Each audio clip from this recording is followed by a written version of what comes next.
자, 오늘 우리에게 주시는 하나님 말씀을 함께 봤습니다. 오늘은 요한복음 19장 이제 마지막 부분입니다. 38절에서 42절까지 말씀을 한 절씩 교독하여 봤습니다.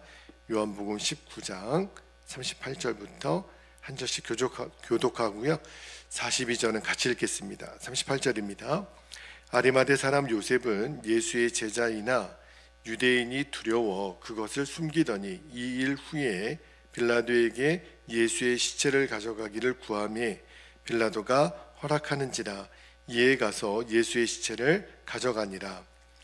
일찍이 예수께 밤에 찾아왔던 니고데모도 모략과 침향 섞은 것을 100리트라쯤 가지고 온지라.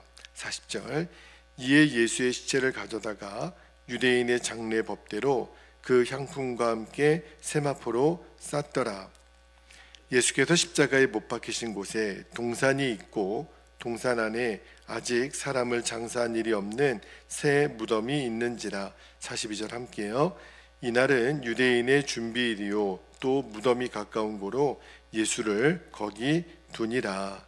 아멘. 하나님 말씀입니다. 자, 이제 우리가 요한복음의 마지막 부분이에요. 예수님이 십자가에서 이제 숨을 거두시고 그 다음에 예수님의 시신을 자기가 사두었던 무덤에 안치했던 아리마대 사람 요셉에 대한 이야기를 가지고 오늘 또 내일 말씀을 좀 나누려고 합니다. 오늘 설교 제목이 어디에 내 인생을 걸 것인가. 누구나 내 인생을 다 두고 있는, 어디에 걸고 있는 그런 형태는 다 있기 마련입니다. 그런데 아리마대 사람 요셉처럼 우리들의 인생을 예수님께 걸 수 있게 되기를 축복합니다. 자, 여러분, 지금 예수님이 이제 십자가에서 돌아가셨잖아요. 그러니까 많은 사람들은 예수님의 죽음으로 모든 거는 끝났다. 심지어는 제자들도 그렇게 생각을 했었죠. 그런데 예수님은 죽음으로 끝나지 않았어요.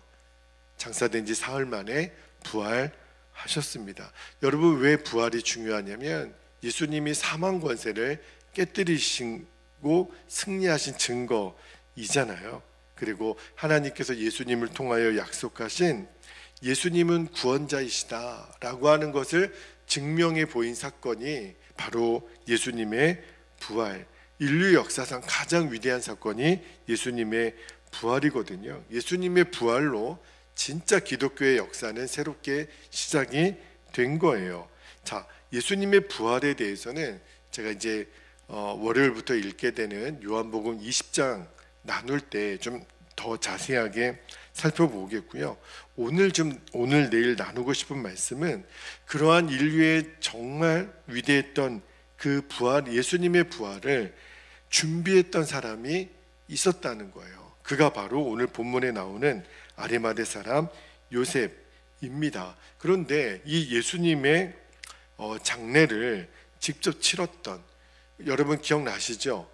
향유옥합을 깨뜨렸던 그 막달라 마리아를 예수님이 그 옥합을 깨뜨렸을 때 이는 내 장례를 준비한 사람이라고 말씀을 하셨어요. 그 영적으로 예수님의 장례를 준비했던 사람이 마리아였다면 실제로 예수님의 이 장례를 직접 주관했던 사람은 오늘 본문에 나오는 아리마대 사람 요셉입니다. 사복음서에 이분에 대한 이야기가 다 기록되어 있어요. 아리마대 사람 요셉이 어떤 사람인지 마태복음 27장 57절에 보면 그는 부자였고 예수님의 제자였다고 말하고요. 마가복음 15장 43절에는 그는 존경받는 사내들인 공회원이었다 이렇게 기록되어 있어요.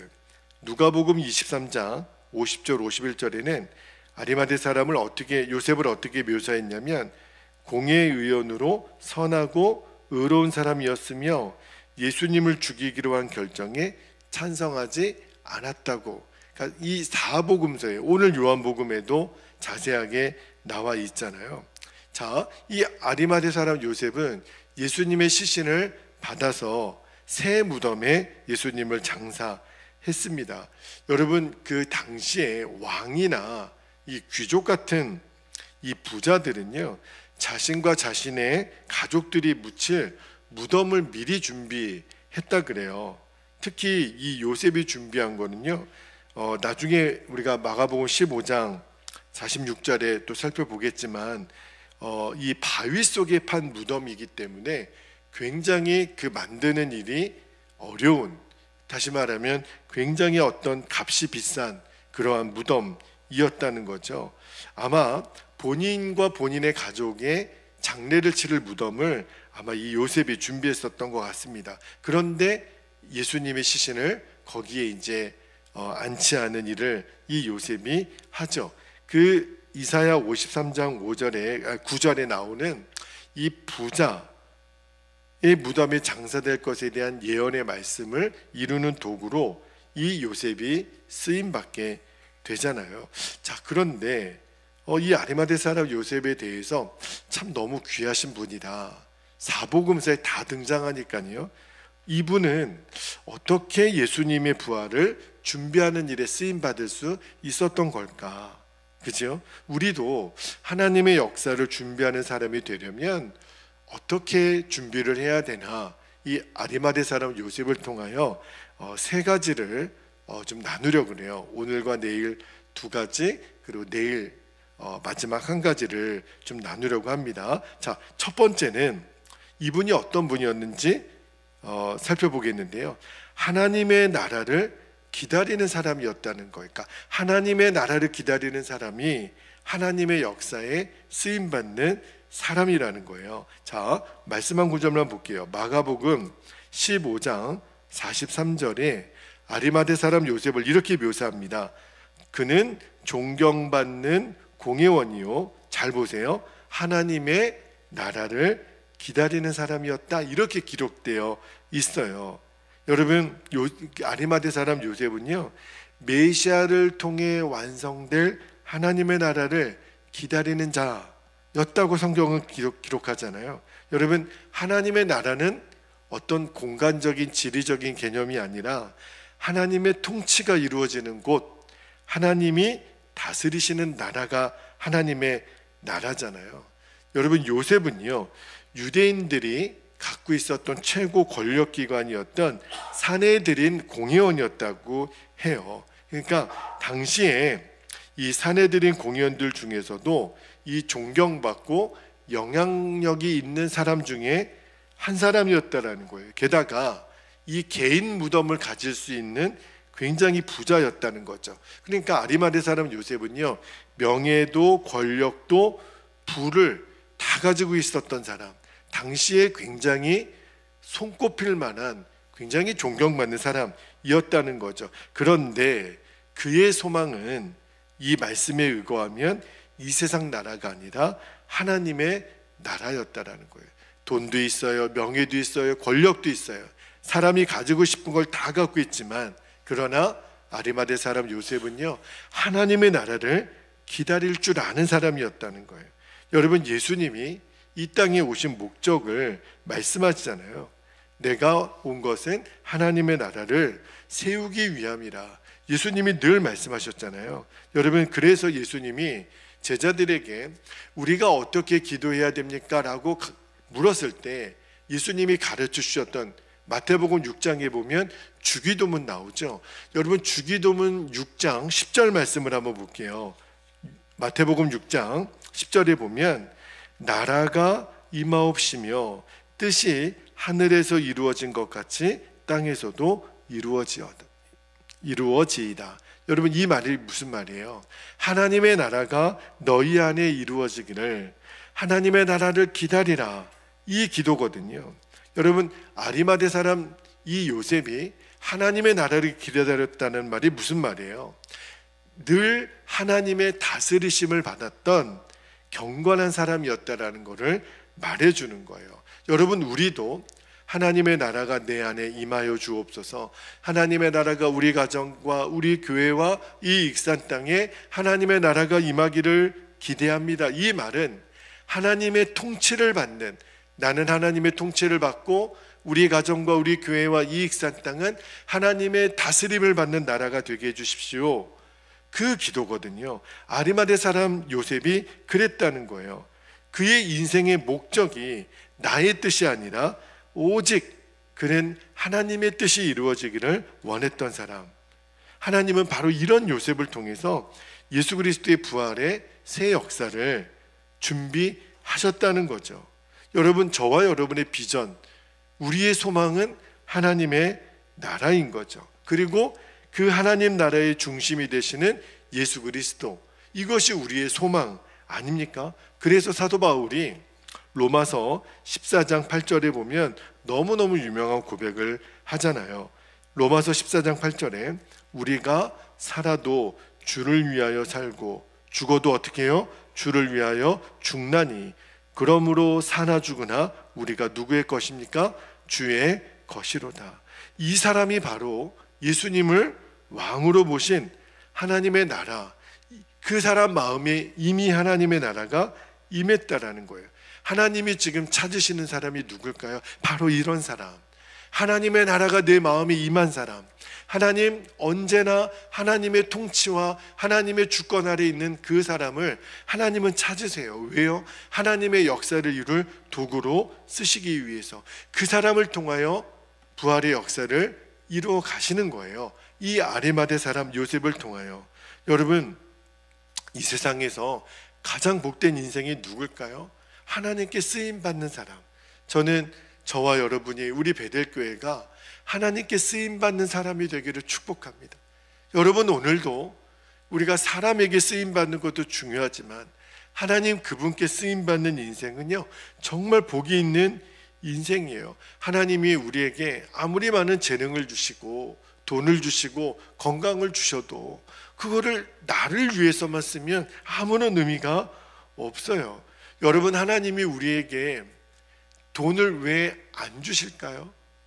여러분, 왜 재능이, 우리에게 건강이 내게는 없다고 생각하는 걸까요? 하나님이 모르실 리가 없어요.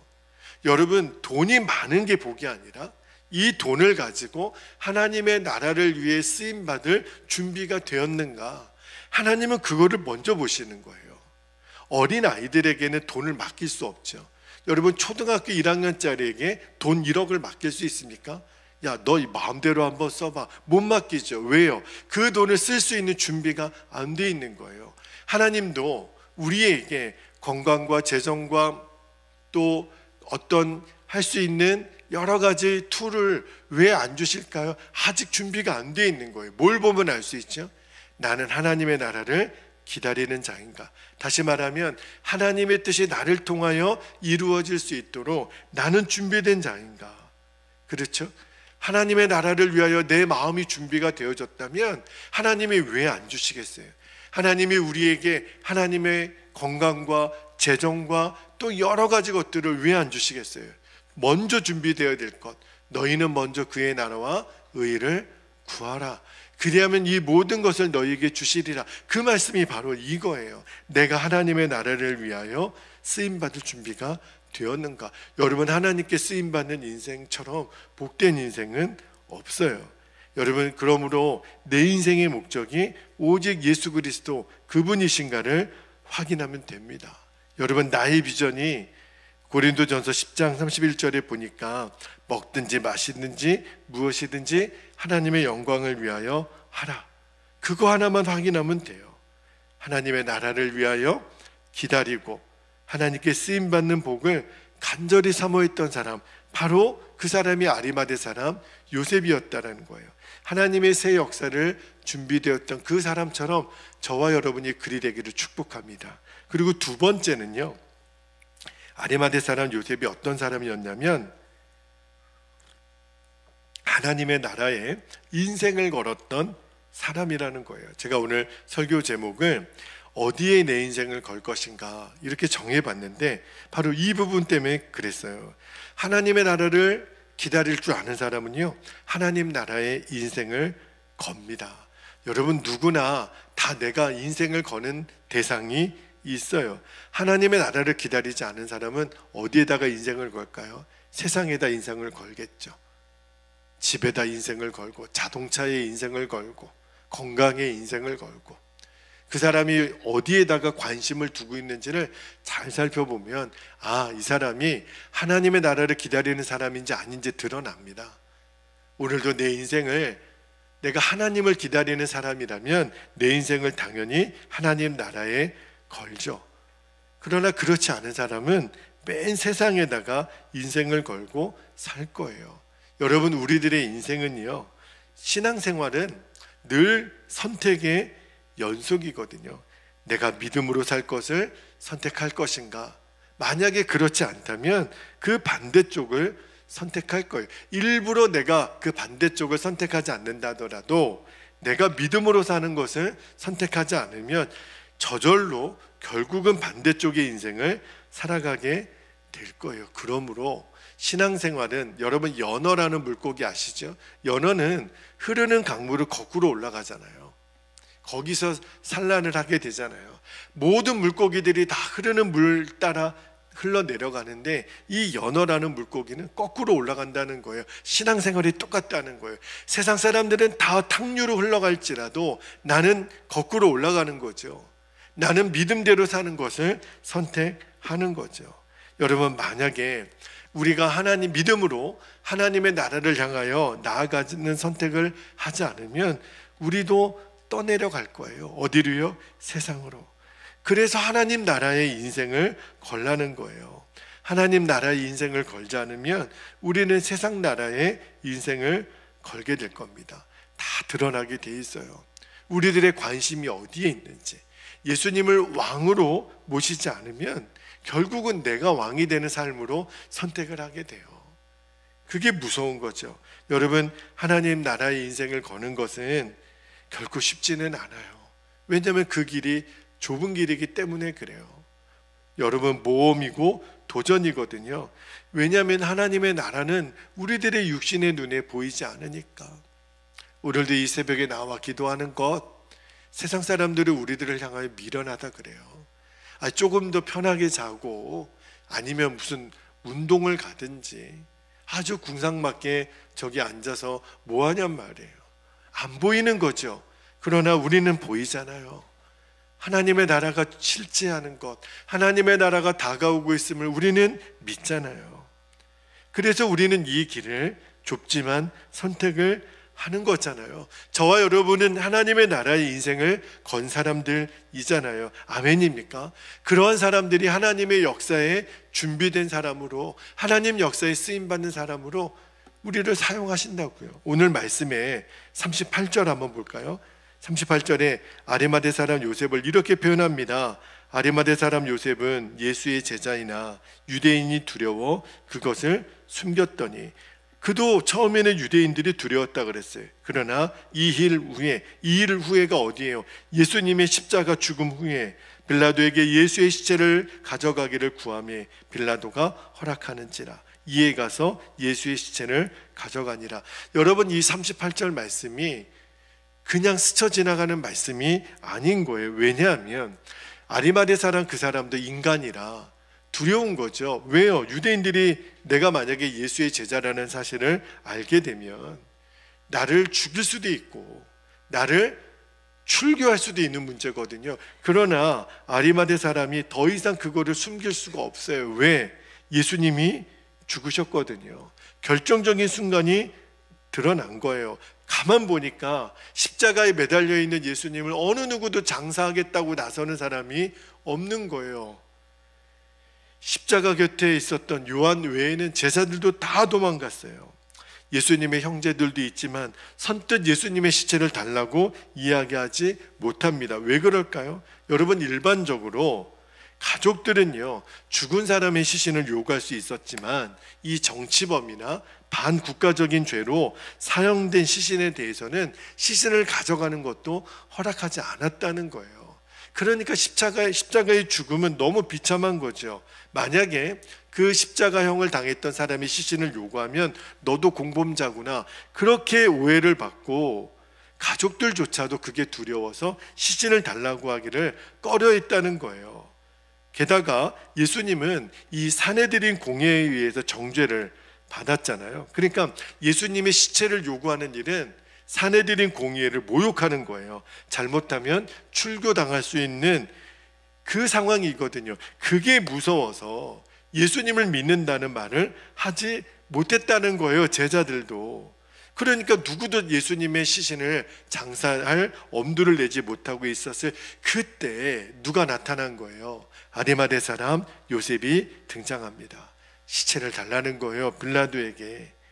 로마 당국 사내들인 공회에 이제는 나를 공개적으로 나는 예수님의 제자입니다 드러낸 거예요. 내가 지금까지 쌓았던 명예, 아리마대 사람이 권력, 돈 다 가지고 있었거든요. 이 모든 것들을 나는 지금 한순간에 잃어버릴 각오를 하고 예수님의 시신을 내게 주십시오. 내가 그분을 장사를 지내야 되겠습니다. 출교를 당할 수도 있는 그러한 절체절명의 순간에 아리마대 사람 요셉이 시신을 달라고 요구합니다. 왜 그랬을까요? 예수님 한 분 때문에 모든 것을 잃게 될 수 있겠지만, 자, 마가복음 15장 43절 한번 볼게요. 마가복음 15장 43절에 보면 이런 말씀이 있습니다. 아리마대 사람 요셉이 와서 당돌이라는 말이 무슨 말이에요?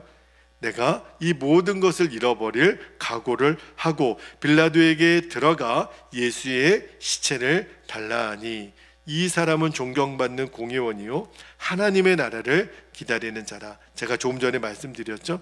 여러분, 요셉은요 하나님의 나라에 인생을 걸었던, 목숨을 걸었던 사람이에요. 이 일로 인하여 어떤 불이익을 당하더라도 나는 예수 믿는 사람이고 나는 예수님의 제자입니다. 여러분, 믿음 생활이 뭐예요? 하나님의 나라를 위해 매 순간 인생을 거는 거 아닙니까?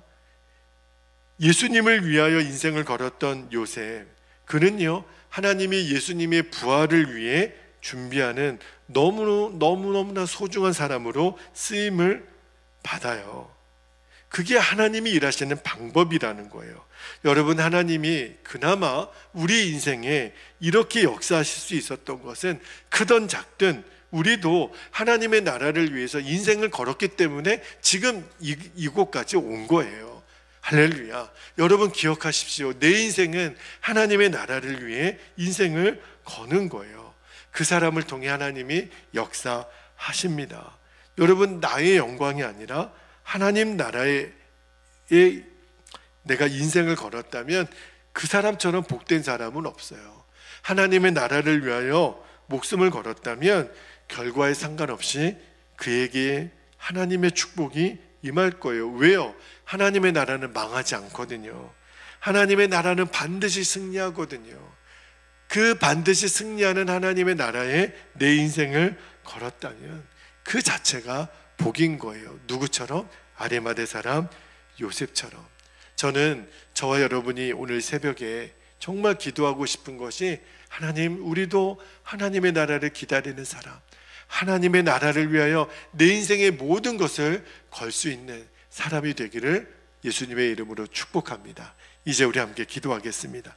오늘 아리마대 사람 요셉을 통하여 주신 은혜와 기도의 제목을 붙잡고 우리가 기도하겠습니다. 첫 번째는요, 하나님의 다스리심을 온전히 받게 하셔서 하나님의 나라를 기다리는 자가 되게 하소서.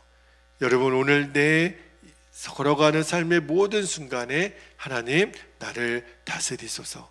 그러면 우리는 하나님의 나라를 기다리는 사람이 되는 거예요. 두 번째, 하나님의 나라에 내 인생을, 다시 말하면 내 생명을 걸게 하시고 그로 인해 하나님의 역사하심을 날마다 보게 하소서.